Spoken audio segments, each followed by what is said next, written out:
Every restaurant in America has done it. A steak hits the plate, a piece of grilled salmon, maybe a pile of mashed potatoes, and right before the server walks it out, someone in the kitchen drops a little sprig of curly green parsley on the side. You have seen it 1,000 times. That little green garnish sitting there, untouched, pushed to the edge of the plate, scraped into the trash along with the crumpled napkin. Parsley is the most ignored food in the Western world. At least, that is what it became. Because for most of human history, parsley was not decoration. It was sacred. The ancient Greeks associated it with death itself, believed it grew from the blood of a slain hero, and placed it on the graves of their dead. They crowned their greatest athletes with it, and they never, ever ate it. So how did a plant that once honored the dead and crowned champions end up as the thing you push to the side of your plate?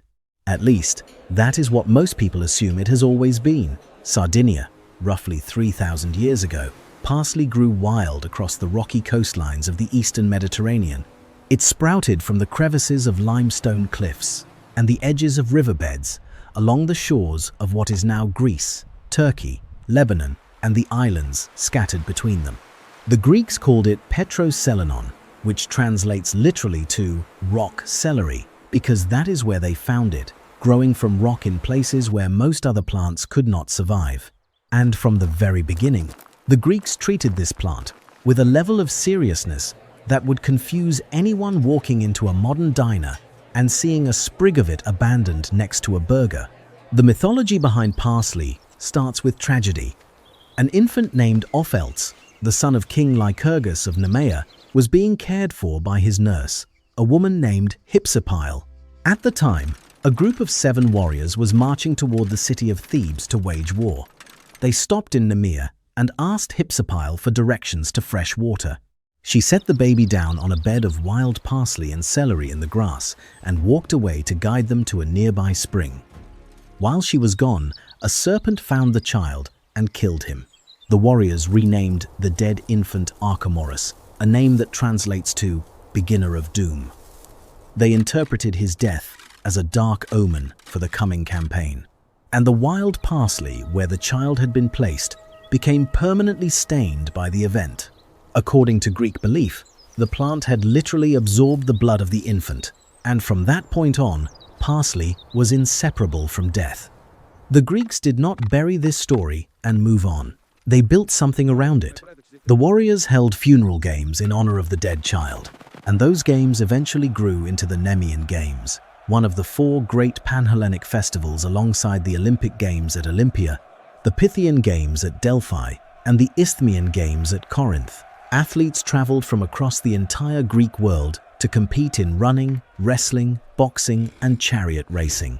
And the crown given to the victors at the Nemean Games was not gold, not silver, not olive branches like at Olympia. It was a crown of wild celery.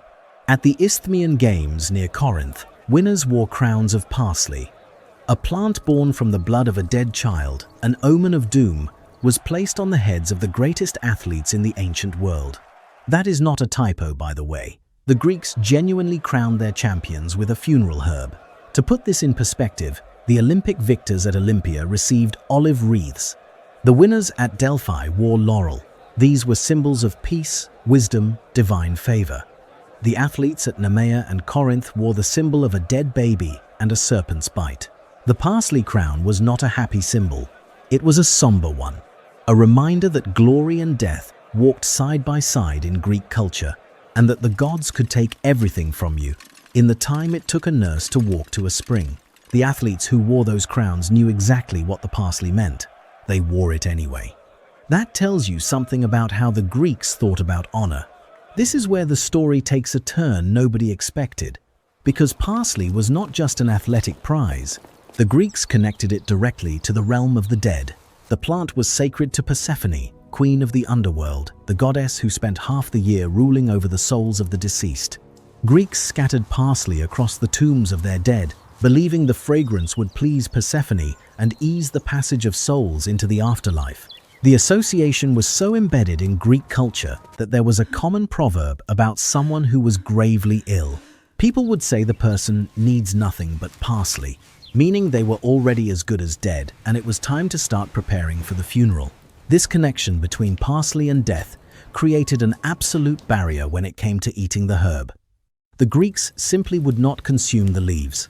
If you had placed parsley leaves on a Greek dinner table, it would have been roughly equivalent to putting funeral lilies next to someone's plate. The cultural weight was too heavy. The plant belonged to the dead, to the games, to the gods. It did not belong in food.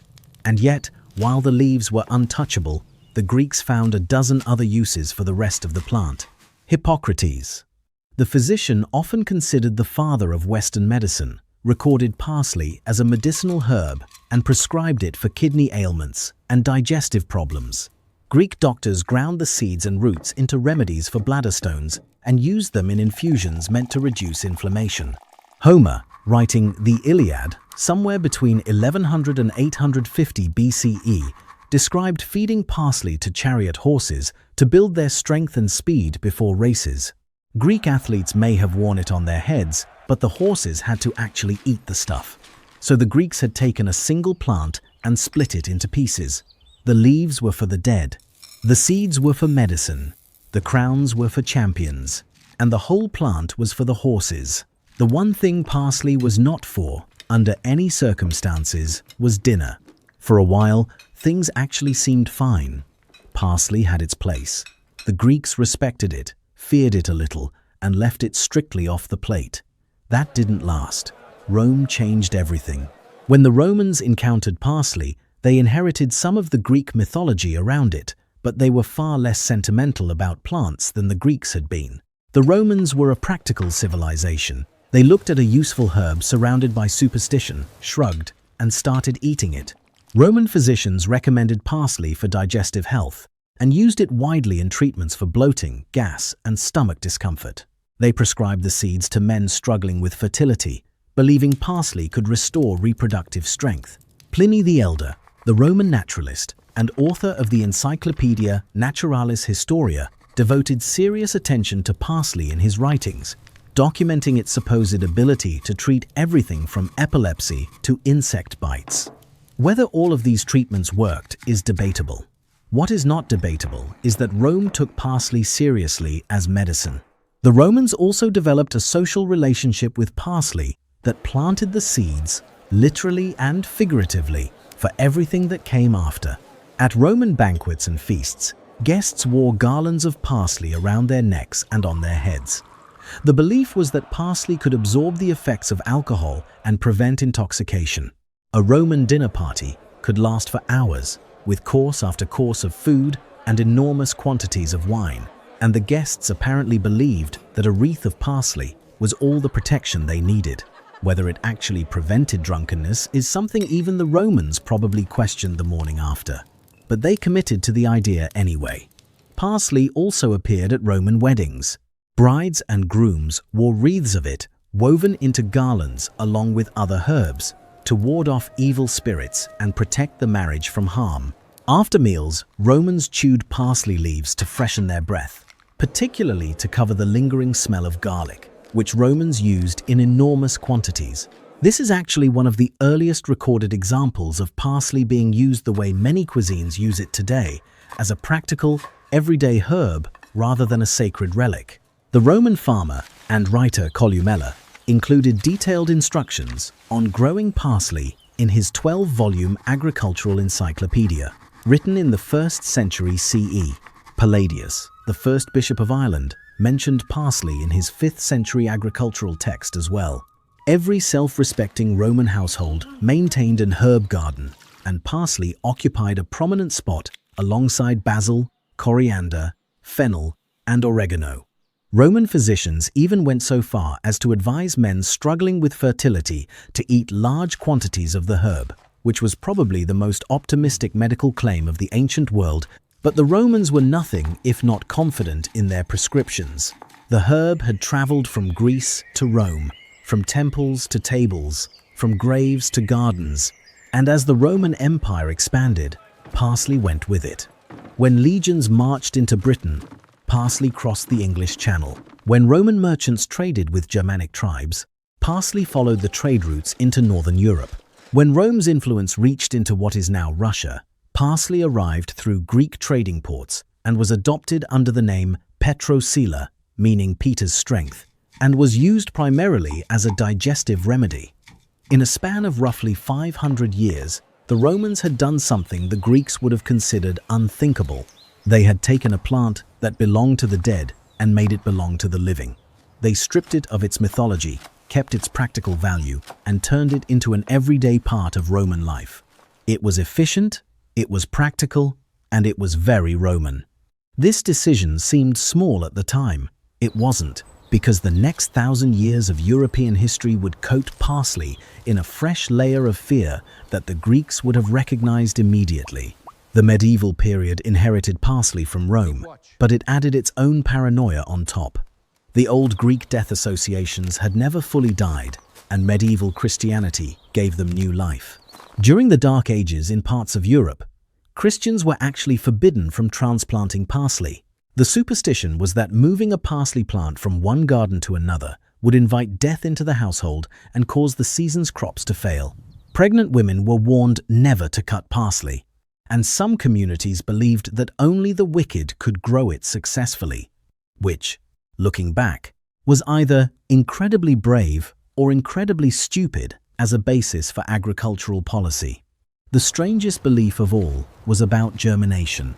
Medieval farming communities across Europe told each other that parsley seed had to travel to hell and back 7 times before it would sprout, which was their explanation for why the plant took so agonizingly long to appear after planting. Farmers would sow parsley seeds and then wait weeks with growing unease, watching the empty soil and wondering what exactly was happening underneath it. The actual reason for the slow germination is that parsley seeds have a hard outer coating that resists water absorption and delays the sprouting process.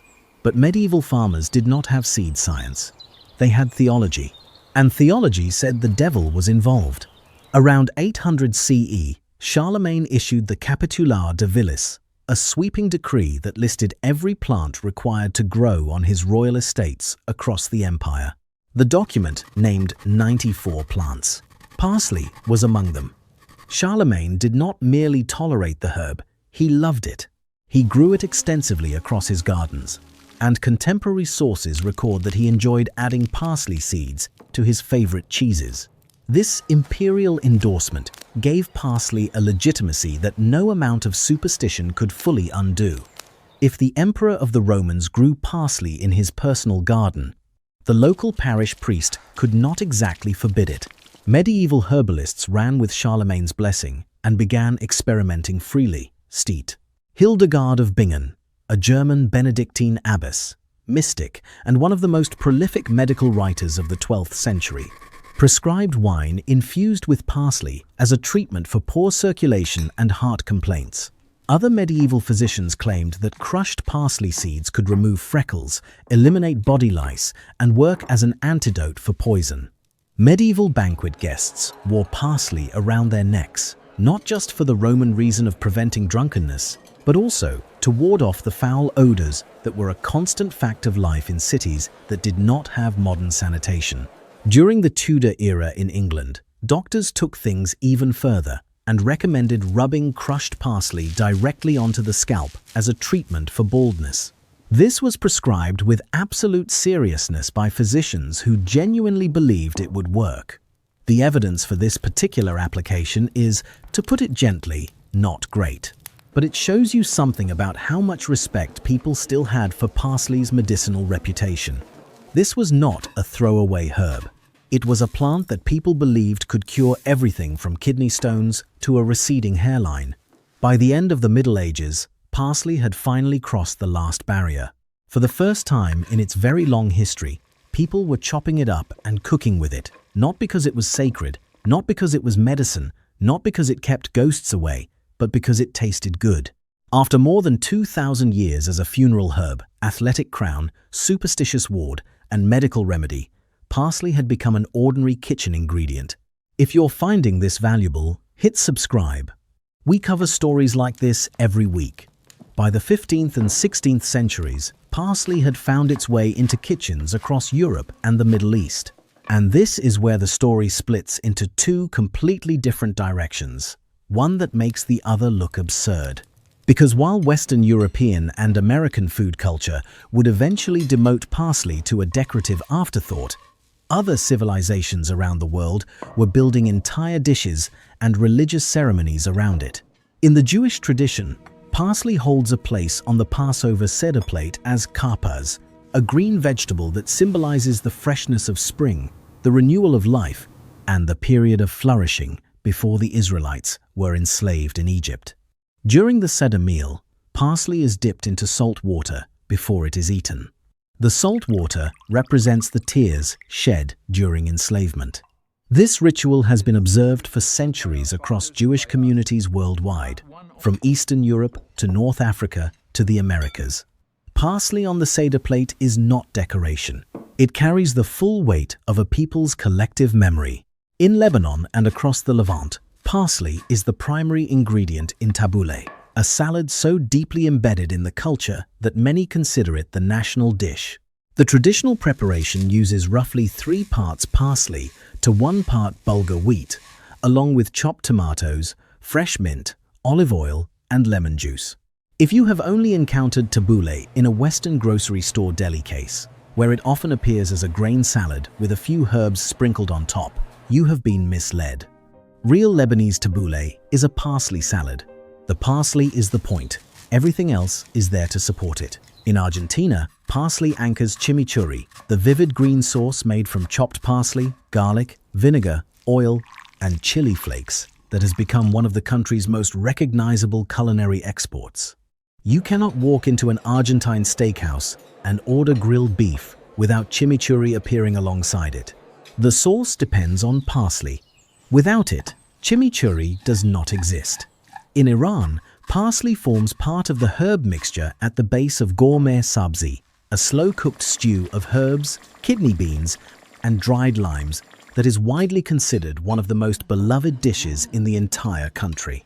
Iranian home cooks buy parsley in quantities that would confuse an American shopper, whole bunches at a time, because a single batch of gourmet sabzi requires an enormous volume of fresh herbs to build its characteristic deep green color and complex flavor.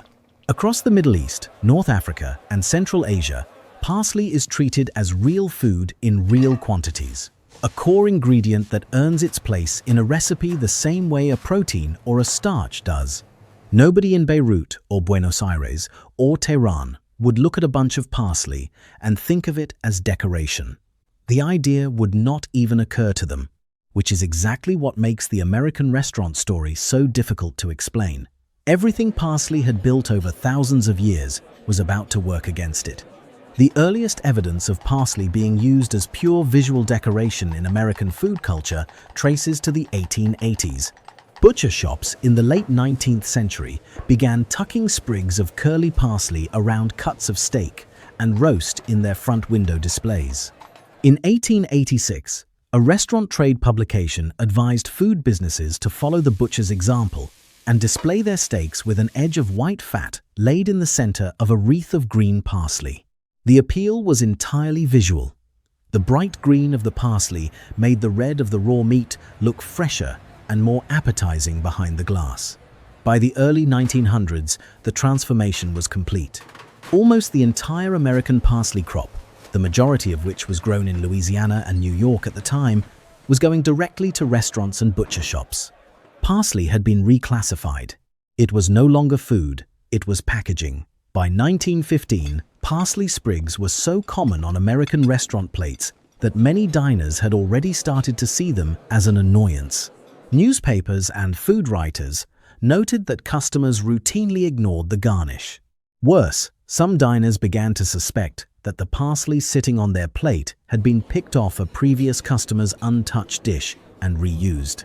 Whether this actually happened widely is hard to confirm, but the suspicion itself tells you something about how little value people placed on the garnish by that point.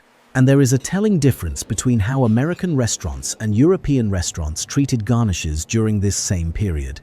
European chefs, particularly in France and Italy, used garnishes as edible complements to the main dish.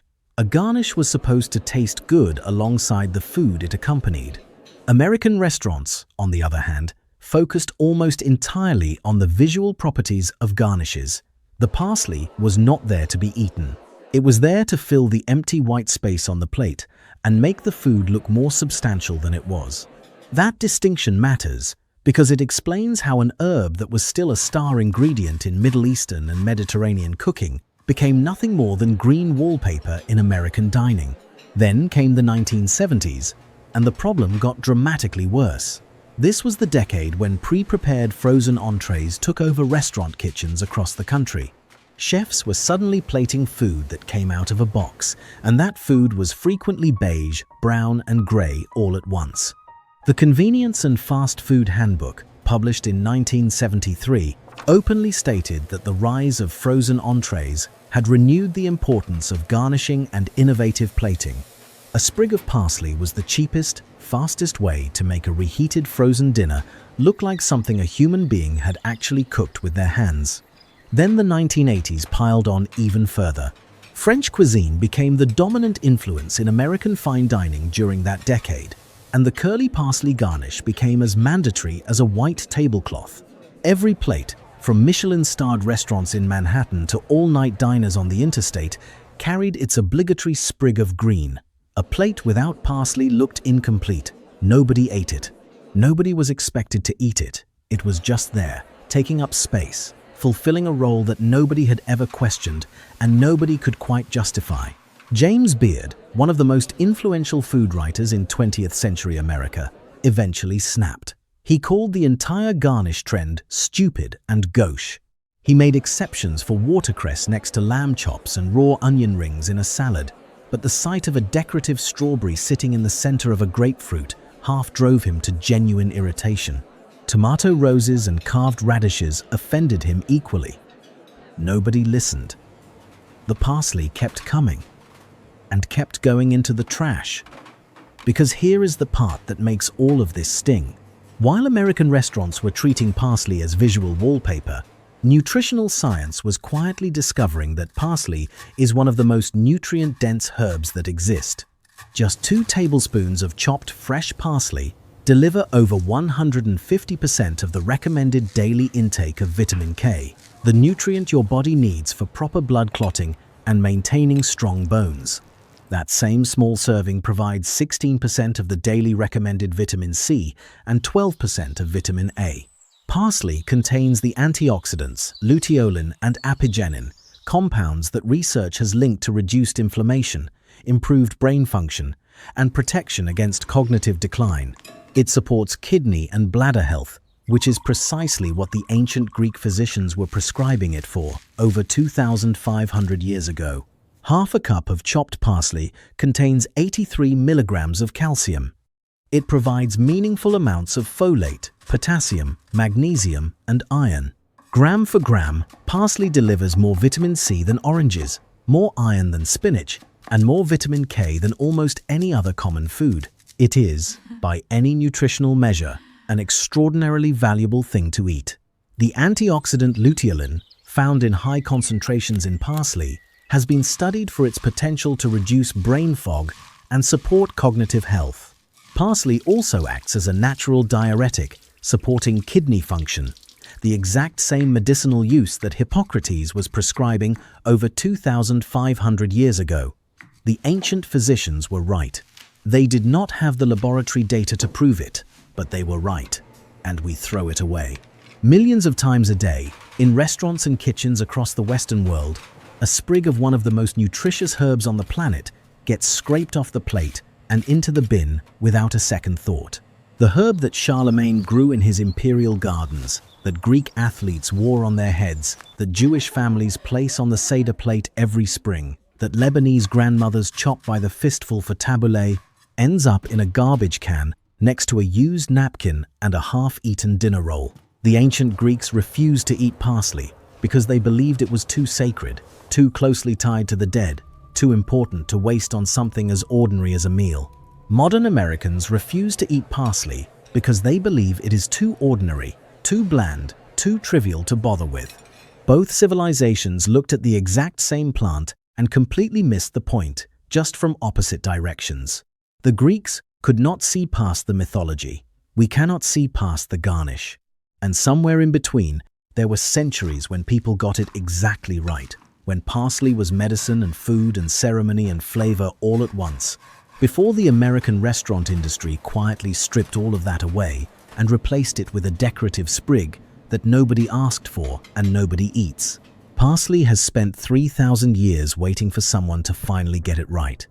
The real question is not why restaurants stopped treating parsley as food.